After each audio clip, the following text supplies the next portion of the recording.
Saya nampak lah request tuan-tuan Cik Puan. Kalau saya tak nampak, boleh mention dekat Twitter. Alright. So if you wish to share anything after this, boleh segera request sekarang lah. Alright. So if not, takut saya tak perasan. Okay. Anyway, macam biasa, anda boleh request. Saya sentiasa semak. Kalau saya semak dan sekarang ni tak ada orang request lagi. Kalau saya cakap tak ada request tu, mana kata saya tak perasan lah tu anda request. So just mention me in your Twitter. Saya akan cuba follow dan add anda. Kemudian kemungkinan anda boleh request dengan baik. Okay. Kita nantikan lagi 2 minit tuan-tuan Cik Puan untuk kita mulakan. Usually kita ambil 5 minit untuk bertenang dulu bagi semua orang masuk dulu, lebih ramai lagi untuk kita teruskan supaya tak ada ketinggalan. Okay, selamat datang Sis Liah. Oh, Sis Liah laju request. Kita proof dulu Sis Liah nanti kita bagi peluang untuk Sis Liah berkongsi pengalaman. Nak kongsi pengalaman kan, bukan nak tanya soalan kan? Cik Liah ada ke? Ya betul tuan, insyaAllah nak kongsi dulu, bukan nak tanya. Okay, nanti kita buka peluang dia tuan Cik Puan ya. Boleh. Okay, kita ada Tuan Yi. Tuan Yi ni semalam request tapi dah nak habis dah kan. Kali ni Tuan Yi request awal sikit. Okay, masuk dulu Tuan Yi. Saya dah approve dah Tuan Yi. Okay. Alright, kita ada berapa ramai ni malam ni? Lebih kurang 100. Okay, boleh lah. Lagi seminit tuan-tuan, kita mulakan. Kita bagi biasanya kalau ada space ni dia nampak dekat flick tu kan. Jadi bila orang nampak tu orang akan follow lah biasanya. Alright, selamat datang Cik Puan. Oh tu dia, Cik Puan Min ada. Cik Puan Min, HR dekat Aman. Bos tak datang malam ni biasanya bos singgah juga kadang-kadang. Tekong singgah juga kan. Tuan Amirul, selamat datang lagi sekali. Oh, Masya Allah, kita ada artis di sini, Matt Fahim. Oi, segan saya. Okay, baik.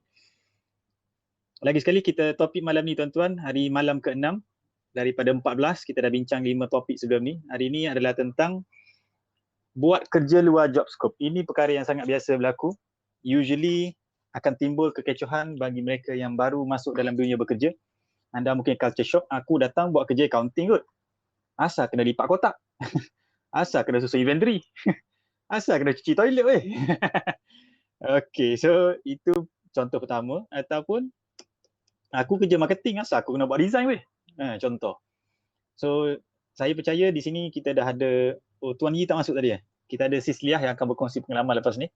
Anyway, macam biasa saya akan buka dulu topik ini dengan penjelasan-penjelasan, memberikan beberapa perspektif dan konteks untuk kita discuss. Boleh Alright, so let's begin. 95 minit.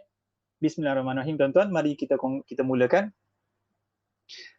Bekerja ataupun diberi kerja luar job scope. Sama ada kerja itu di-assign oleh bos kita, direct supervisor, ataupun diberi oleh manager-manager, bos-bos lain. Ataupun kita sebut sebagai superior yang lain. Orang yang bertaraf tinggi daripada kita dan dia request. Sama ada jabatan yang sama ataupun jabatan berbeza. Adakah dia benda yang baru? Tak, dia benda yang sangat normal. Cuma kita kena letak boundary. Boundary macam mana? Okay. Boundary ya tuan-tuan Cik Puan adalah, mari saya berikan konteks. Konteks iaitu, jika anda diminta buat sesuatu kerja luar job scope anda, anda kena faham dan tengok dahulu. Kerja itu kadang-kadang tuan-tuan, saya pun sebagai leader, saya ada anak buah saya 2-3 orang yang saya susun. Okay. Mereka ni kadang-kadang fresh grad, kerja setahun. Kemudian kita nampak potensi dia. Dia ni macam boleh handle sale. Dia ni macam boleh handle data. Dia ni macam boleh buat design, boleh pergi jauh ni. Dia ni macam boleh present dengan baik. Dia punya idea tu bagus, kreatif, structured contoh. So bila kita nampak potensi pekerja, kita akan beri kerja yang tak ada dalam job scope. For the sake of nak test power dia. Ini macam boleh deal dengan klien ni. Bagi, pergi meeting, handle meeting, you buat presentation, you buat slide semua. Dan memang dia tak ada idea, macam blur, macam mana kita guide lah usually. Ataupun kita bagi tugasan, explore sendiri dulu. And tengok you start kat mana you boleh pergi. Kadang-kadang, saya nak bagi dulu konteks dia. Yang pertama, kita nak test power. Ataupun kita nampak your potential in the area. Sebab macam saya pernah kongsi sebelum ni, ada jawatan seperti open market position. Apa maksud open market? Jawatan-jawatan yang tidak memerlukan degree diploma yang khusus. Kalau tengok job advertisement, dia akan sebut sebagai apa? Open to degree holder. Open to diploma holder. Contoh, open macam tu. Tak kisah degree apa pun. Degree teknikal ke, management ke, business ke, art ke, tak kisah. Anda degree apa, teater ke, dance ke, pun boleh apply. Iaitu seperti jawatan sales, BD, customer service, telemarketing. Itu antara yang paling common ataupun yang kita sebut sebagai yang paling kita sebut open market position. Usually jawatan tersebut tidak ada specific degree lah ataupun specific education background. Dia sangat open. So, ia jadi starting point. Bila kita tengok dia kerja 6 bulan, 8 bulan, budak ni boleh buat kerja HR ni. Dia boleh mesra dengan orang, dia pun faham law, dia pun cepat tangkap. Kita pun cuba bagi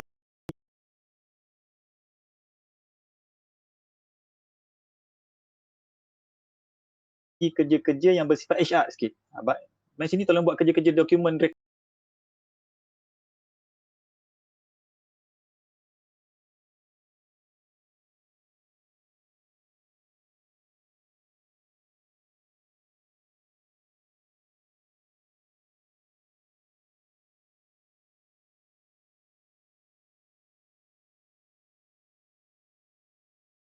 orang ni baca resume ni contoh. Ini macam boleh handle orang. Okey, kita tukar sikit daripada telemarketing jadi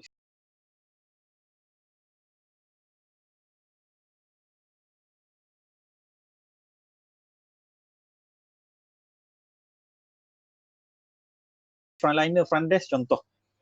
So benda itu sebenarnya kadang-kadang majikan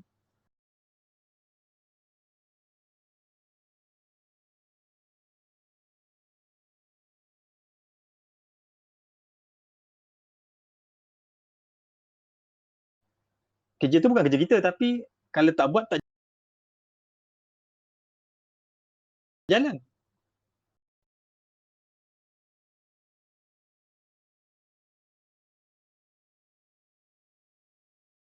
So kita buatlah. Benda itu kita sebut sebagai general work atau kerja-kerja umum.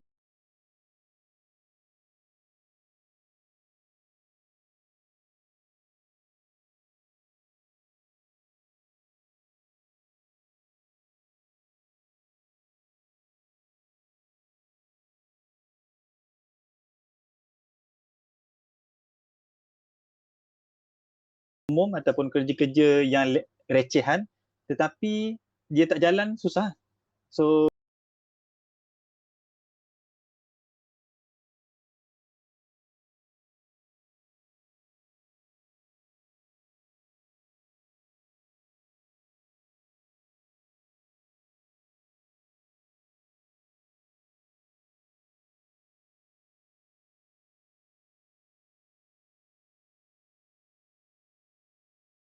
tengok dia minta buka pula atau suggest pula waktu bekerja. So benda tu akan mengganggu sama ada dia itu direct supervisor ataupun bukan direct supervisor. Itu konteks ketiga, kerja yang totally not related or we call as personal request. Dia keluar daripada business setting dah, dia masuk personal punya demand ataupun personal punya needs. Okay. So itu 3 konteks kerja yang di luar job scope yang saya boleh kongsikan lah. So bila tuan-tuan dengar kerja itu di luar bidang kerja anda, di luar portfolio anda, di luar job scope anda, cuba consider balik dia boleh jatuh kategori mana? 1, 2 atau 3 yang saya kongsikan tadi. 1 tadi adalah itu kerja yang bos nak test kita, exposure baru. Kita pun belajar something yang baru. Ataupun kita sebut sebagai cross function. Banyak berlaku dalam company SME. Macam saya sendiri pun cross function banyak. Jawatan saya sebagai trainer. Trainer ni sepatutnya mengajar lah kan, buat content, buat modul, development, learning. Tapi pada masa sama saya juga buat marketing. Pada masa saya jaga juga social media, content. Pada masa yang sama saya jaga juga saya kena monitor juga. Saya ada tim yang uruskan SEO, data-data tu. Saya kena baca data tu. Macam mana data. Daripada data ni aku nak analyse buat strategi marketing. Nak plan campaign marketing. Kita buat juga. Sale jumpa call klien, kita buat juga.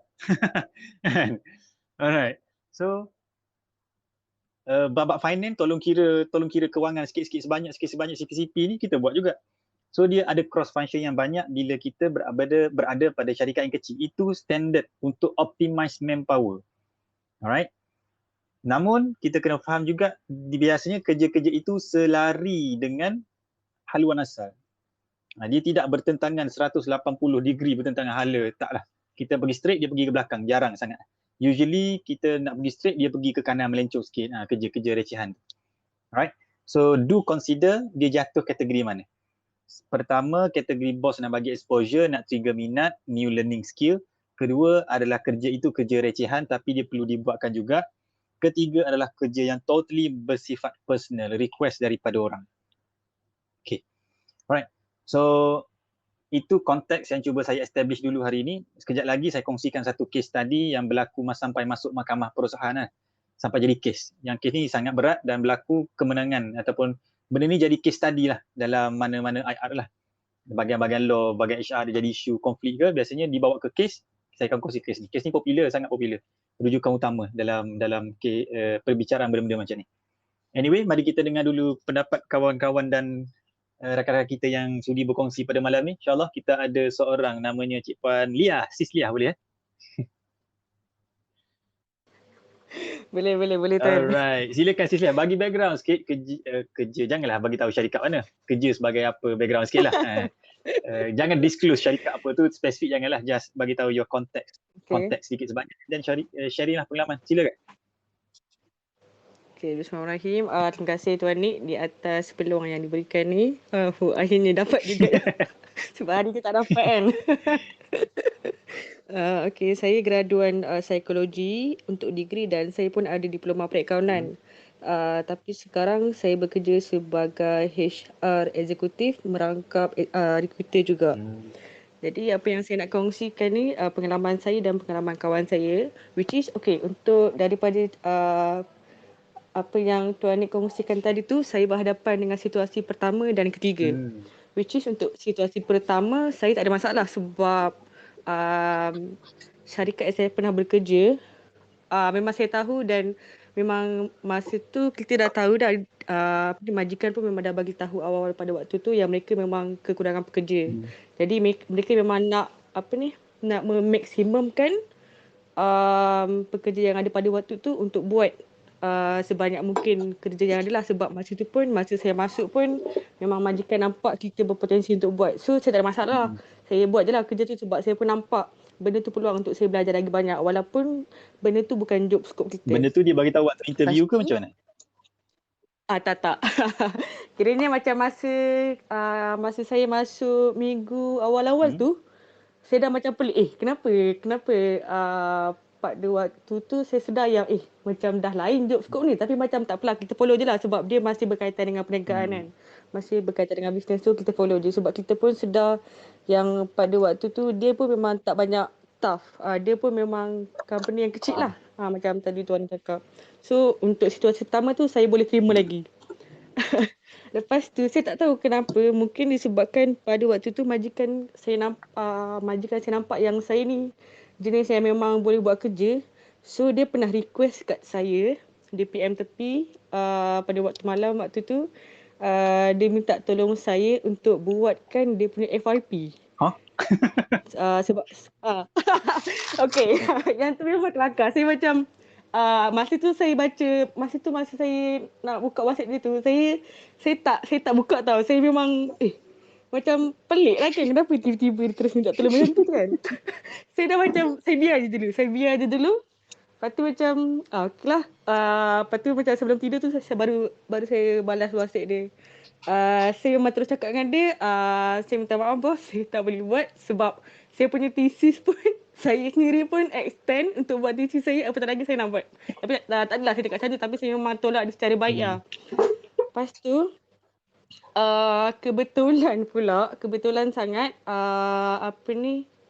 rakan sekerja saya dekat tempat tu tiba-tiba dalam minggu yang sama dia dapat WhatsApp bos minta dia buat kerja tu. So saya macam pada mulanya macam mana bos macam minta tolong dia untuk buat sikit je tau. Lepas tu tiba-tiba masa kita orang tengah kerja kan, tiba-tiba dia mengadu dekat saya yang tiba-tiba bos PM dia, bos bagi semua macam, kan dulu kan kalau kita ada assignment kan kita dapat macam soalan-soalan tu kan, benda-benda yang berkaitan tu, reference semua. Tiba-tiba bos PM dia bagi benda tu semua kat dia. Lepas tu dah pelik dah, kenapa bos bagi macam tu tahu dekat dia. So memang, ya Allah, kawan saya tu stres gila tau. So saya macam, masa tu pun saya pun tengah pening pada macam mana kalau nak tolak. Tapi pada waktu tu macam saya memang dah cakap dengan dia dah yang pernah je bos bagi benda tu kat saya tapi saya dah tolak. Dan saya tak expect pula bos bagi benda tu dekat dia, dan dia pada asalnya dia terima sebab bos cakap lain. Lepas tu tiba-tiba dia pelik kenapa bos tiba-tiba macam bagi semua benda tahu dekat dia. Tapi pengakhirannya tak tahu lah macam mana pengakhiran dia tu. Ini baru lagi ni. Sebab sebenarnya sebab benda tu masih berlaku lagi sekarang. So saya pun tak tahulah macam mana. Faham. Baik, menarik. Terima kasih. Ada nak tambah lagi ke? Itu je? Jadi daripada situ macam macam tadi tuan cakap lah, bila kita dapat bezakan kalau benda tu memang betul-betul keperluan syarikat, mungkin kita boleh consider lagi lah untuk tolong kan. Tapi bila kita tahu, kita macam mana, sebab kita sendiri pun tanya kan, bos sendiri yang memilih untuk belajar contohnya kan. Lepas tu kenapa pula dia suruh kita yang buat kerja dia? Itu memang kerja dia. Tapi kita orang tak adalah nak cakap macam tu kan. Kita orang macam cakap belakang je lah. Cuma macam Lagu WhatsApp kan? macam tu je lah ada. Okay, baik, menarik. So situasi yang dikongsikan Cik Puan Liah kita adalah situasi nombor 1 dengan nombor 3. Situasi nombor 1 tadi adalah kerja diberikan adalah exposure ataupun untuk membantu yang boleh bagi kita pendedahan untuk potensi kita lah. Nampak kita boleh buat kerja, dia bagi kita grow dalam area yang berbeza. Situasi ketiga tadi adalah masuk konteks ketiga iaitu totally personal request. Okay, baik. Macam yang situasi pertama, saya kira itu tak ada masalah lah, bolehlah explore. Macam saya beritahu, syarikat kecil itu perkara biasa. Memang kita optimize manpower. Alright. Kalau nak sebut multitasking tu, saya tidak define saya sebagai multitasking. Sebab kalau saya kata saya buat marketing, saya bukan buat 100% pun. Just planning je. Kan? Kalau material tu, saya ada team saya yang buat. Kalau dari segi kita nak buat marketing campaign, last sekali saya kena minta dengan bos juga, finalizekan idea. Dia akan tambah top up. Saya ada kawan saya, sparring partner. Fazli panggil, okay bro, aku nak buat macam ni, okay lah. Dia pun bagi idea dia. So kita ada satu team yang fikir sama-sama, bukan 100% lah. Anyway, benda tu develop kita, menyebabkan dalam bisnes ni kita nampak the big picture. So apa Cik Puan Liah buat tadi, bagi saya tak ada isu lah untuk yang pertama. Cuma isu dia datang yang ketiga tadi tu. Okay. Macam mana kita nak deal untuk situasi ketiga? Cik Puan Liah dia ada pengalaman buat master kan? Cik Puan Liah buat master kan? Sekejap tengok profil Cik Puan Liah sekejap. Ada buat master rasanya. Tak, saya degree je. Degree, tapi bos saya tu sekarang dia tengah kira buat PJJ master. I see. So ada pengalaman FYP lah. Alright. FYP degree dulu. So cara dia redirect ataupun saying no adalah dengan cara saya pun tak perform, saya buat dulu kan. Kena extend sebagainya. So takkanlah saya nak buat yang ni. So itu cara dia. Tetapi mungkin kawan Cik Puan Liah tu tak jumpa cara. Tak jumpa cara. So buatlah satu. Bila buat satu datang dua, buat dua datang tiga. Tiba-tiba benda tu dah jadi rutin dah. Okay. Memang kerja-kerja bersifat personal ataupun kerja-kerja yang unrelated dengan kita ni dia datang kali pertama. Dan bila kita buat tuan-tuan Cik Puan, kita buat on the basis apa? Tak apalah, aku bantu kau. Aku bantu. Kemudian bila dia sudah jadi kita sebut sebagai jadi rutin pula. Macam setiap kali nak tempah baju aku, setiap kali macam ada assignment bagi kat aku pula kan. So benda itu kita perlu cut clear. Dengan izin, cut clear. Cut clear macam mana? Define job scope kita. Ini saya punya approach tuan-tuan Cik Puan saya punya approach dengan izin. Kalau rasa tak sesuai boleh alter mengikut kesesuaian. Sebab cara kita respon ni tuan-tuan, kita communicate ni adalah dengan personality. Gaya saya ni serius sikit tempat kerja.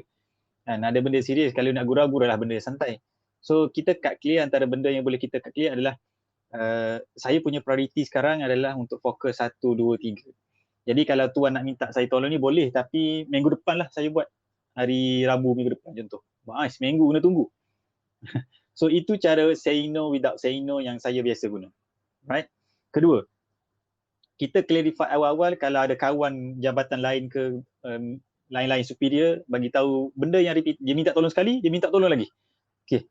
On the first basis, it will be my honor to assist you. It just a sign of good gesture.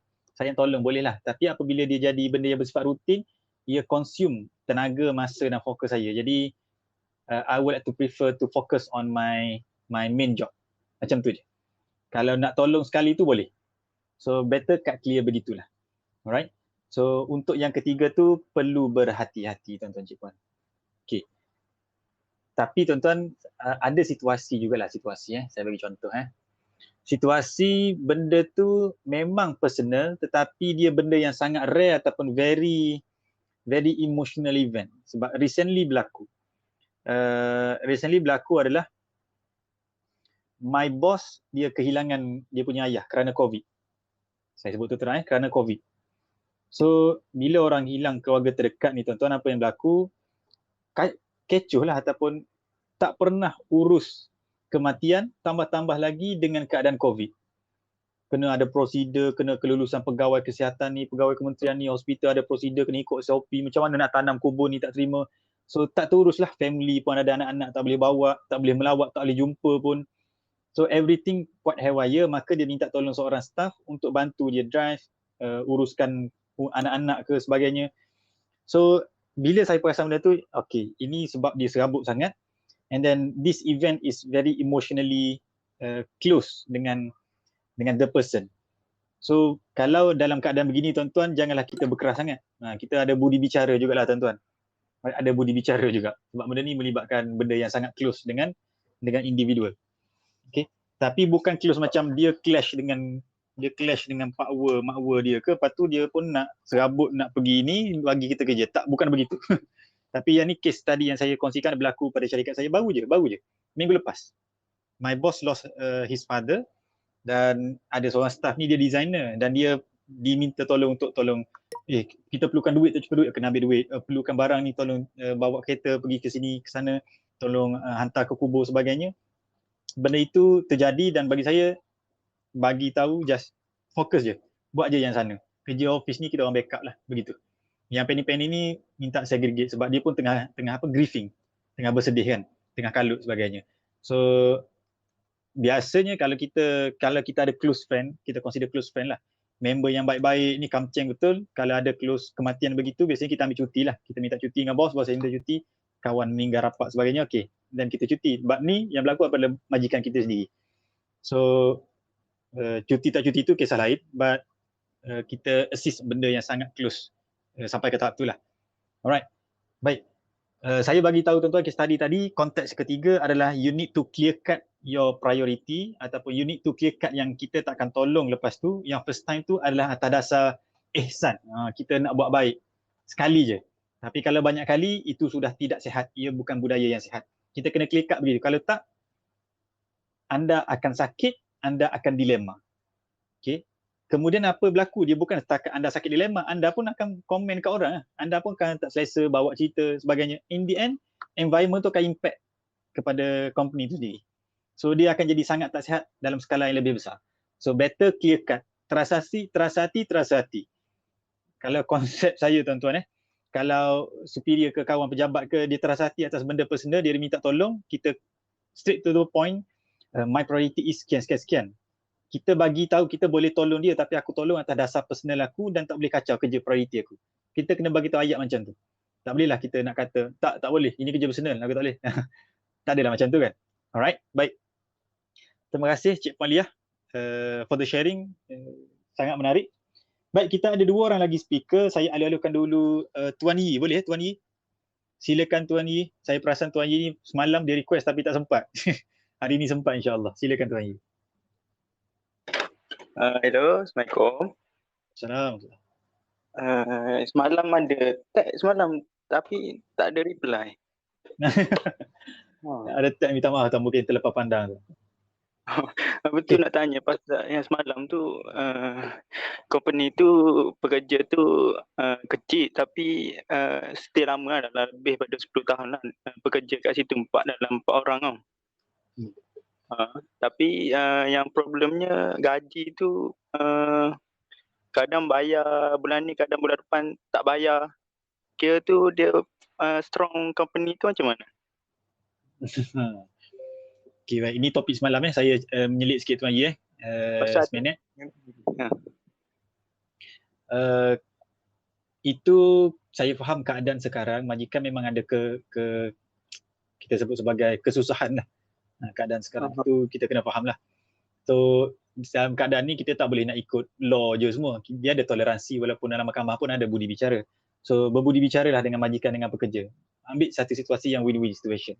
Kemudian biasanya gaji kalau ikut akta untuk elakkan syarikat pun hadapi masalah nanti, dia sepatutnya kena bayar gaji dalam tempoh, kalau tak silap 30 hari terakhir. Maksimum dia boleh extend pun dalam tempoh sebulan. So dia tak boleh tak bayar gaji melebihi 31 hari, macam itulah.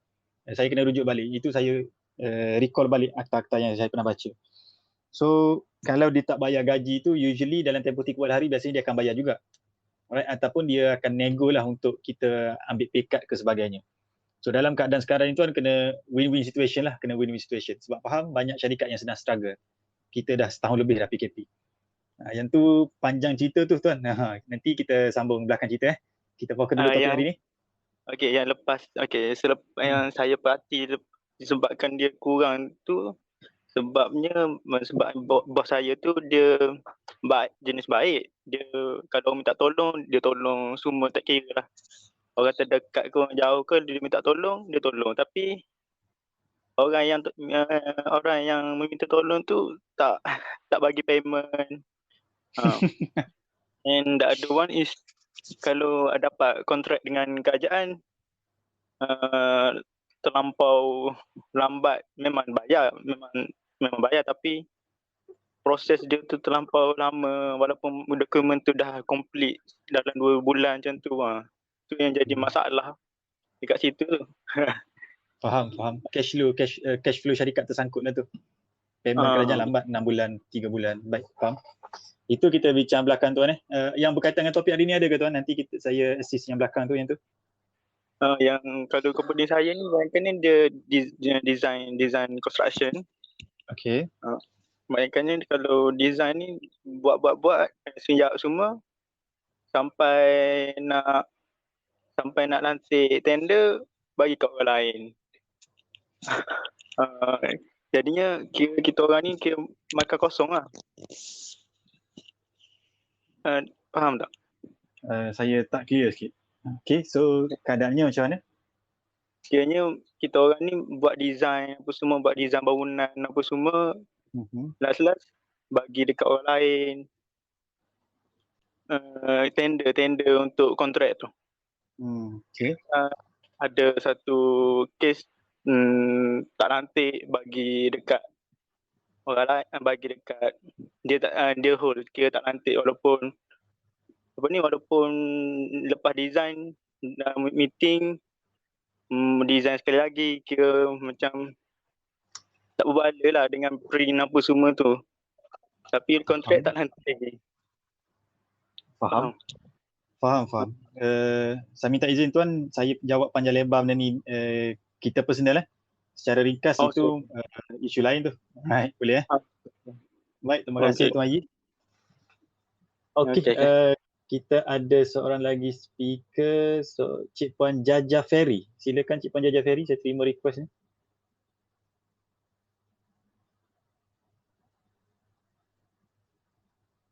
Ada di sana Cik Puan Jaja Ferry?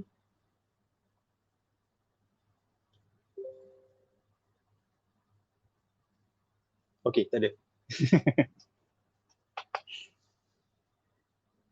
Cik Puan Jaja adakah di sana untuk kongsi pengalaman, ataupun ada orang lain yang nak kongsi pengalaman yang berkaitan?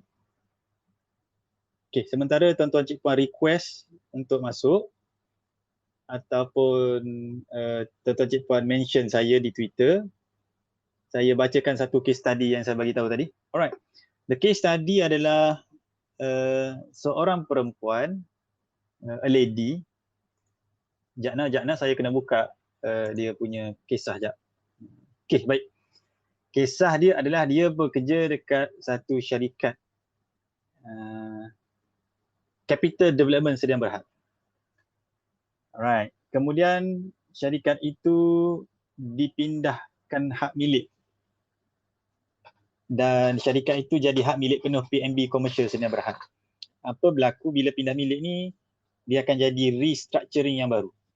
Bila restructuring yang baru, maka staff-staff pun kena berpindah randah ataupun akan ikutlah benda tu. Apa yang berlaku, Cik Puan kita ni yang berlaku dalam kes ni, dia dipindah sebagai dari pengurus hartanah menjadi pengurus jualan dan hartanah. Dekat pengurus hartanah dekat Capital Development berpindah menjadi pengurus jualan hartanah di Hotel Sri Petaling KL. So job scope 100% berubah.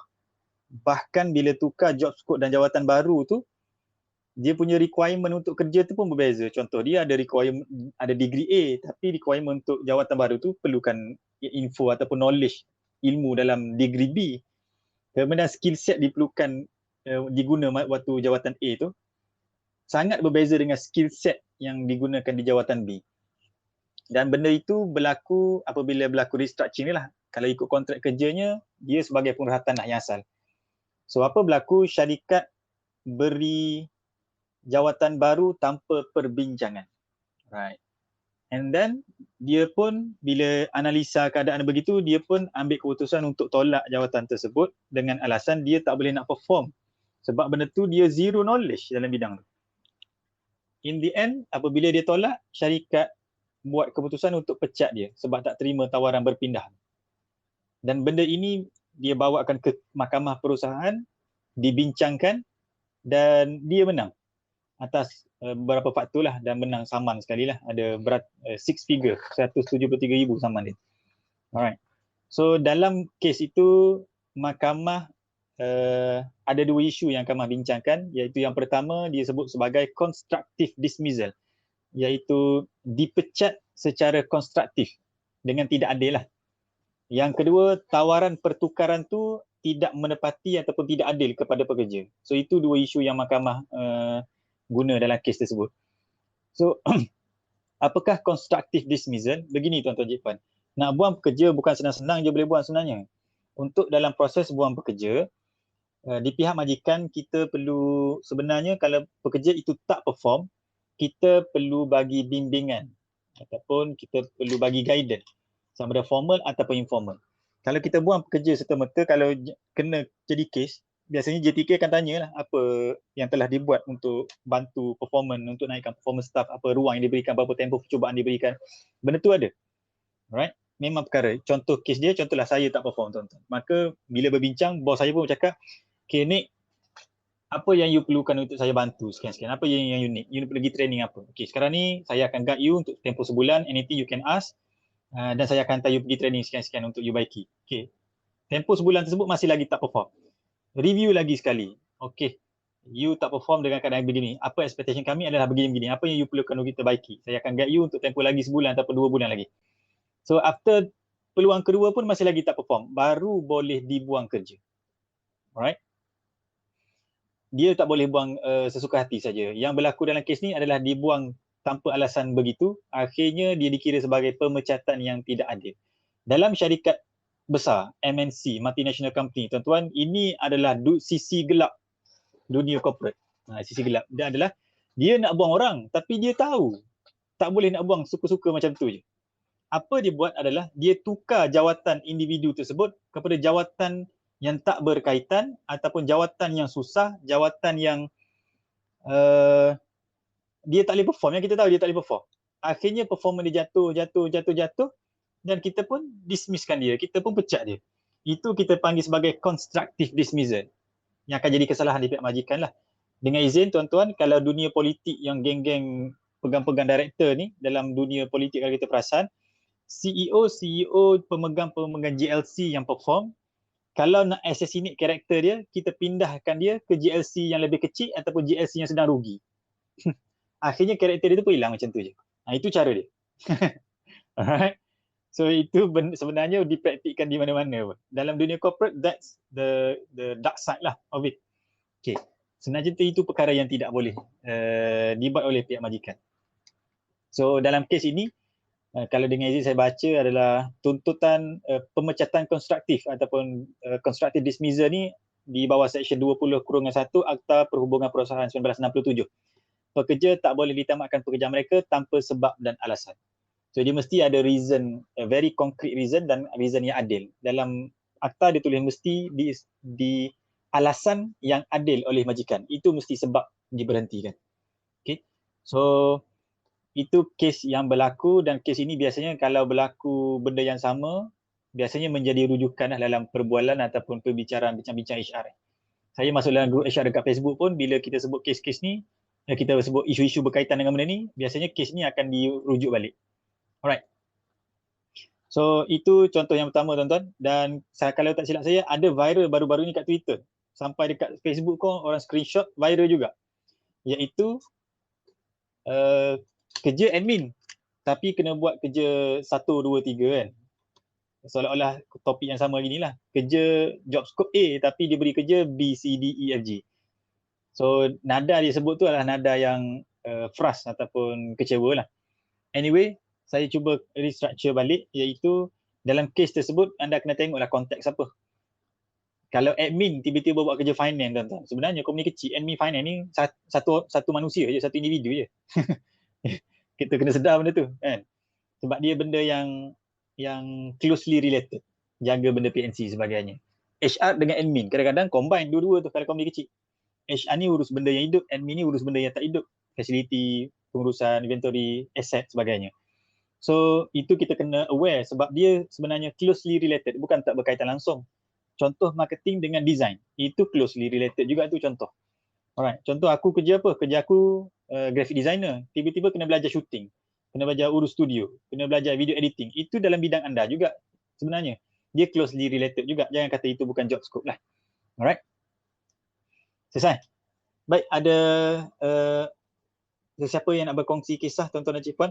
Kita ada lebih kurang dalam 20 minit lagi kalau ada yang nak berkongsi. Setakat ini saya tak ada request guest ataupun saya tak nampak. Saya minta maaf kalau saya tak nampak. I'm very sorry for that. Dan kalau ada soalan, saya tengok mention sekejap. Saya pun tak ada mention buat masa ni. Alright. PM pun belum ada. Okay. Okay. Baik, saya sangat lalukan kalau ada yang nak berkongsi. On my side, macam ada seorang. Baik, tip produktif. Baik, silakan Tuan tip produktif. Saya jadikan Tuan speaker. Tuan tip produktif. Ajwad Syafi'i. Silakan Tuan. Waalaikumsalam. Boleh dengar ke? Dengar boleh. Okey. Saya baru masuk jadi tak pasti kalau soalan saya ini dah terjawab ke belum. Tapi saya tanyalah kot. Boleh, sure. Saya dalam satu organisasi, baru kerja lah lebih kurang 3 bulan, 4 bulan.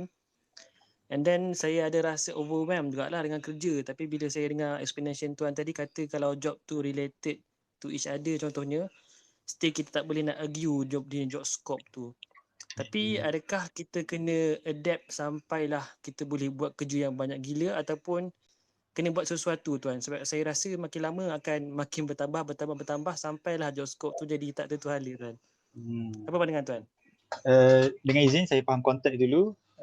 Tuan bekerja di syarikat, saiznya macam mana? SME, kecil, sederhana, besar? Dia boleh kata tak besar sangat lah, baru lagi. Berapa orang staff? 3 tahun macam tu. Staff 13 orang lebih kurang. Okay. Kita consider sebagai kecil. Okay. Alright. Itu saja Tuan. Itu saja. Baik. Saya nampak nama Tuan ni tip produktif. Kalau dalam keadaan begitu, apa yang Tuan buat setakat ni? Boleh saya tahu?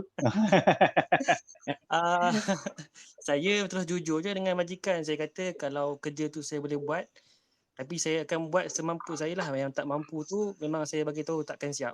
Macam tu je lah saya cakap. Okay, menarik. Tuan bahagian media ke kreatif industri ke macam? Saya marketing. Marketing. Okay. Baik. Menarik. Terima kasih Tuan Subhanallah. Ajwad, Tuan Ajwad. Okay, baik. Thank you very much Tuan Ajwad, pengalaman menarik. Baik, begini. Saya sebut tadi adalah konteks kedua atau konteks pertama iaitu kerja tu related. Right. So tidak ada isu untuk kita buat. Cuma Tuan Ajwat tadi sebut kerja tu memang related, tetapi bila sebut perkataan overwhelm tu, itu bukan isu apa kerja related tak related, itu dah terlalu banyak. Overwhelm ni biasanya bila majikan kan nak optimize kepakaran kita.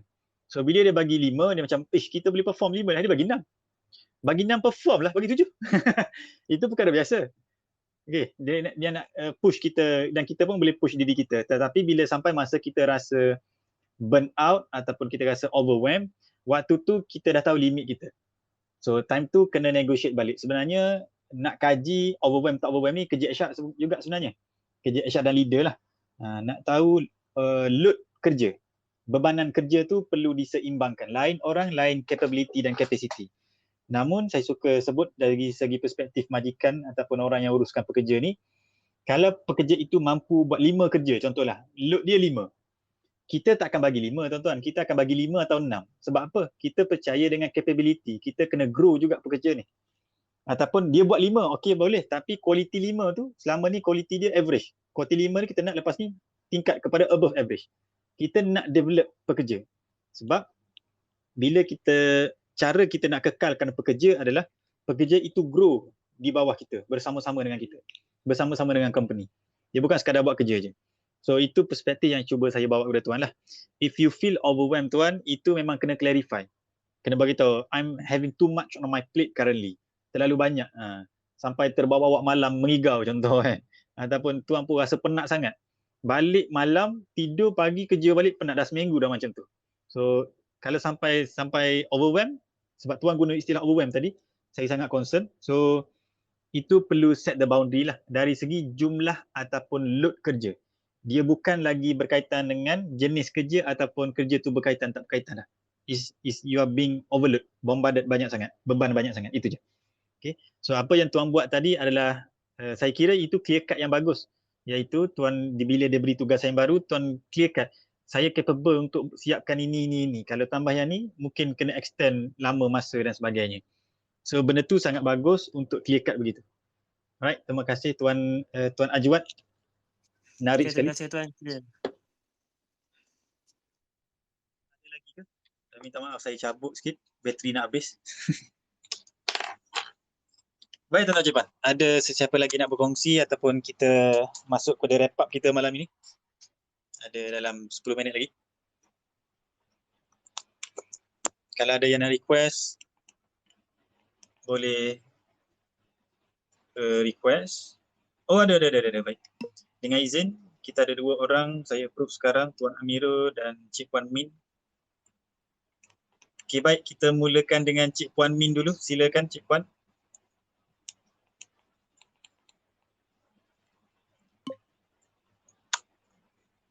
Cik Puan Min boleh dengar ke?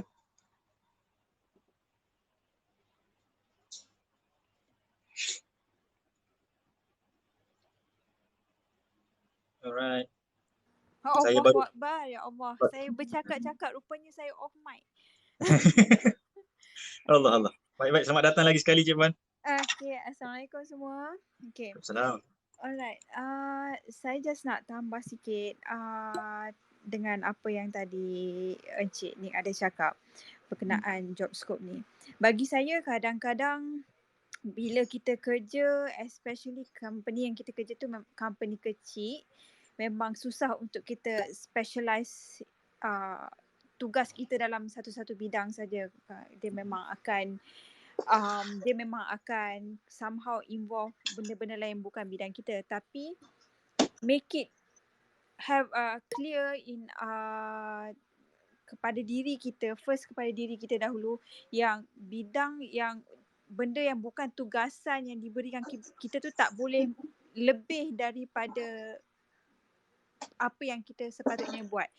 Macam contohnya you graphic designer tapi your boss bagi you to do macam buat kerja, tak tahu contohnya Buat syuting je tu. contohlah buat sales, contohlah kan.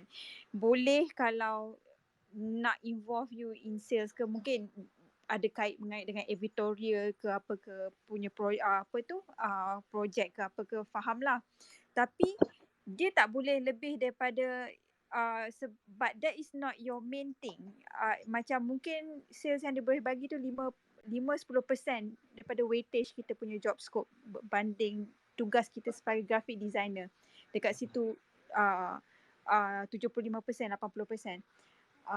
So kita kena tahu yang weightage tu, yang tugasan yang diberikan yang tidak berkaitan dengan kerja kita tu tak sepatutnya melebihi kerja kita.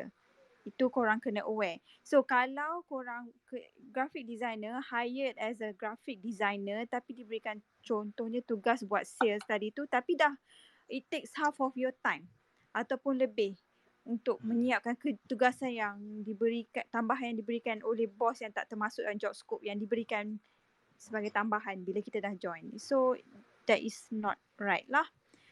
Itu tak betul. Dan you need to talk to your boss about this.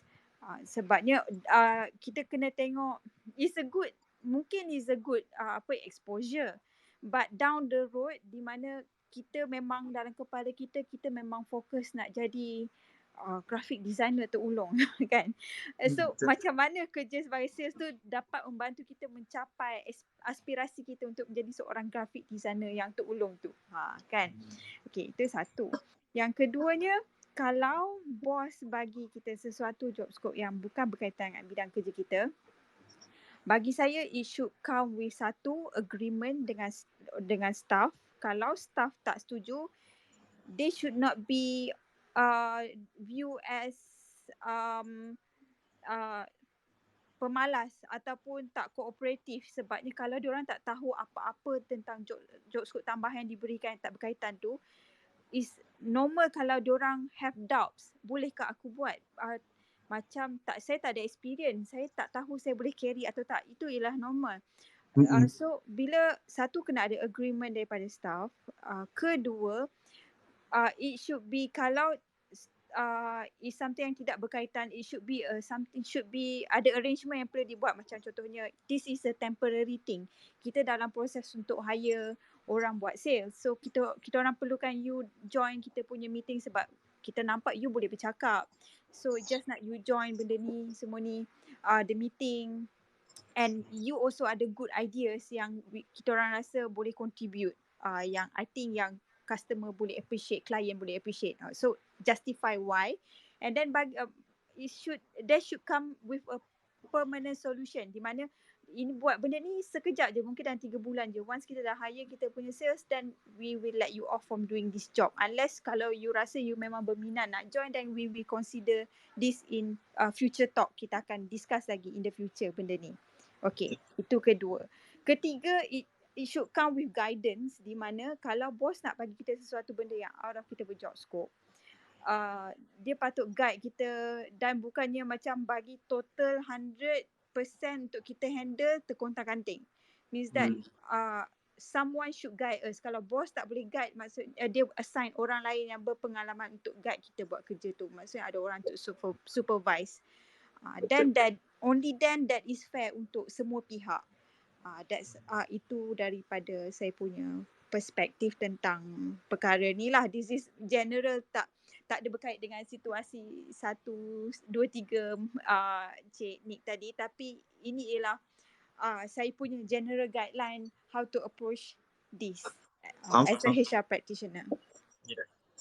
Chun, terima kasih Cik Pamin for the insight. It's very good to have again. Alright. So, itu insight daripada Cik Puan Min. Cik Puan Min adalah, actually untuk makluman tuan-tuan, Cik Puan adalah HR practitioner di sebuah syarikat yang popular sebenarnya. Saya pun tengok review, iaitu Amaz lah kot. Alright. Baik, yang terakhir saya kira hari ni, bersama dengan Tuan Amirul, silakan. Hello, Assalamualaikum. Assalamualaikum. Silakan Tuan Amirul. Cik Nick, okay, terima kasih bagi peluang sekali lagi.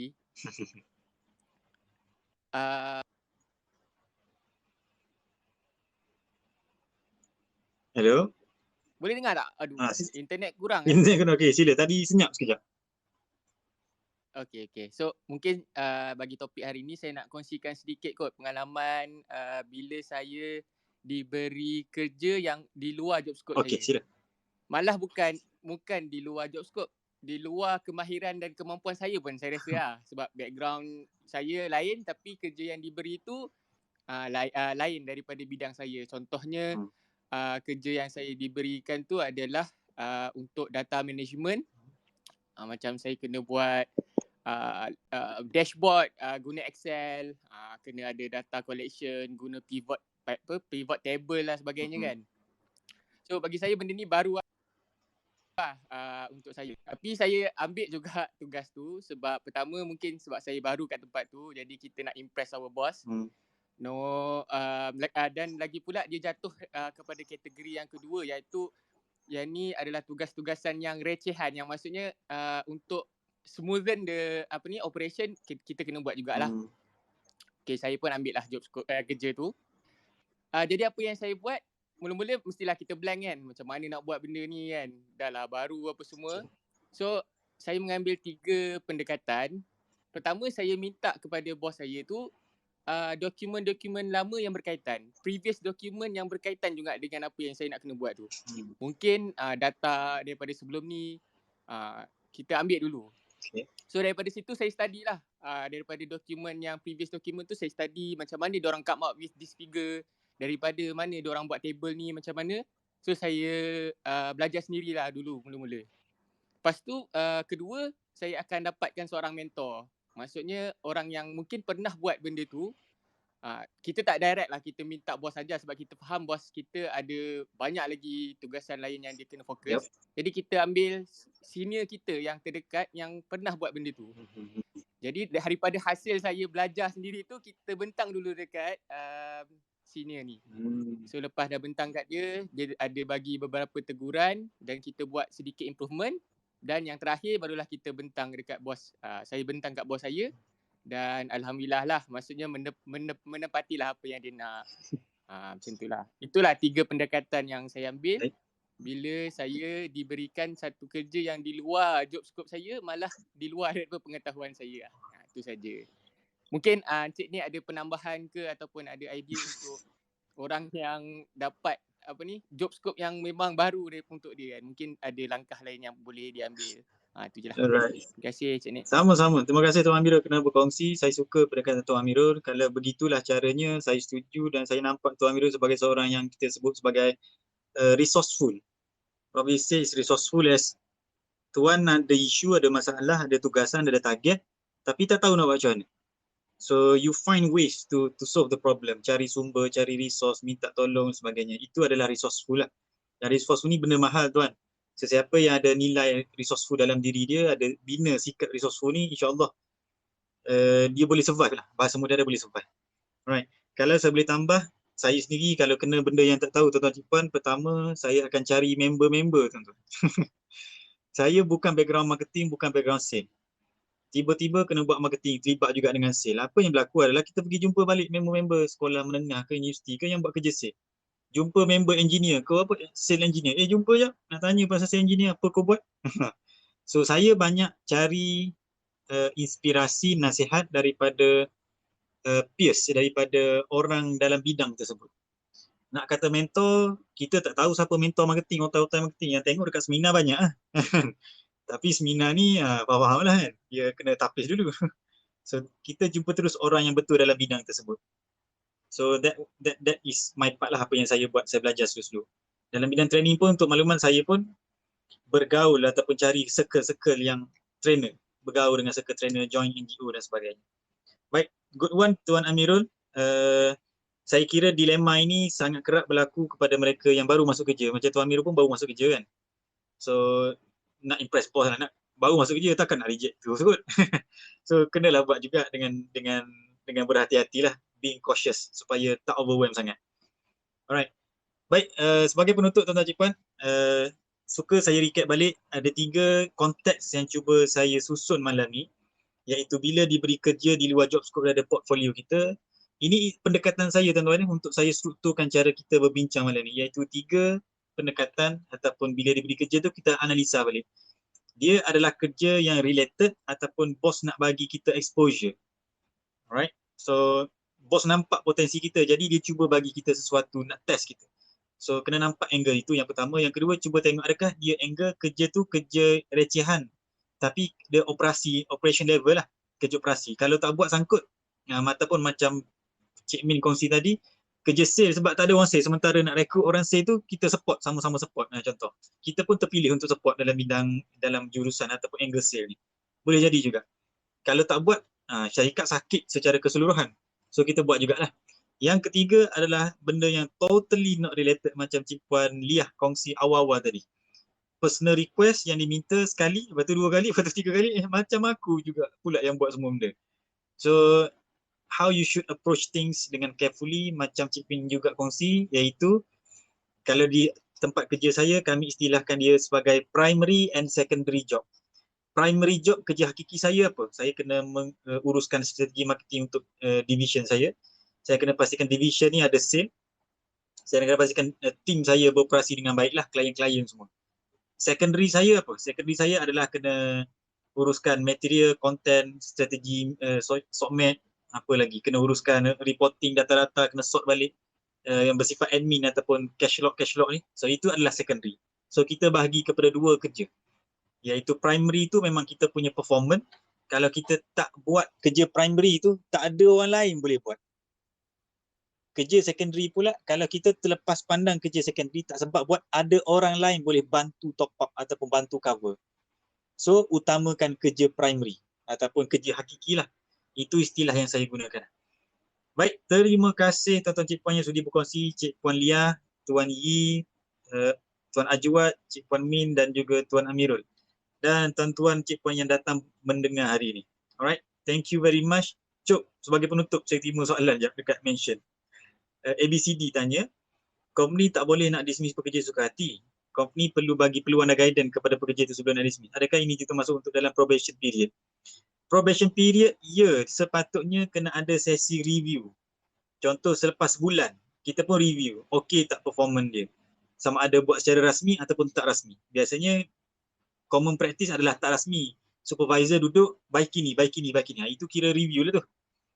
Biasanya dalam probation mesti ada review sekali. Ataupun setiap bulan sekali. At least ini, anda sebagai orang yang dalam probation, anda ambil inisiatif untuk tanya. Selepas sebulan tanya supervisor, tuan ada apa-apa saya perlu proof ke? Ada, kalau saya bagi rating 0 hingga 10, tuan nak rating saya berapa? Okey, 7. Okey, narik 7. Kenapa? Apa yang saya boleh buat tambah baik untuk tuan rating saya 10? Dia pun bagilah buat macam ni. Lagi baik.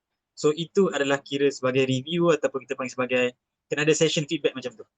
Right, barulah kalau probation ni barulah kita sambung ataupun tak sambung berdasarkan feedback tersebut.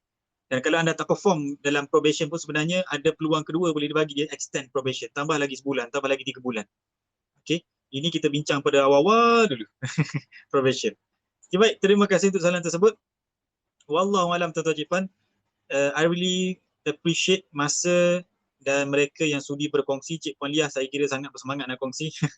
Daripada kita post tu terus dia nak share kan. Alhamdulillah, terima kasih untuk semangat dan jiwa berkongsi. Moga ada manfaat untuk rakan-rakan kita yang mendengar. Baik, insyaAllah kita sambung lagi pada malam esok dan malam-malam akan datang sempena lockdown ini pada topik-topik yang berbeza. Wallahualam dan terima kasih. Assalamualaikum. Terima kasih Cik Nik. Terima kasih semua. Sama-sama.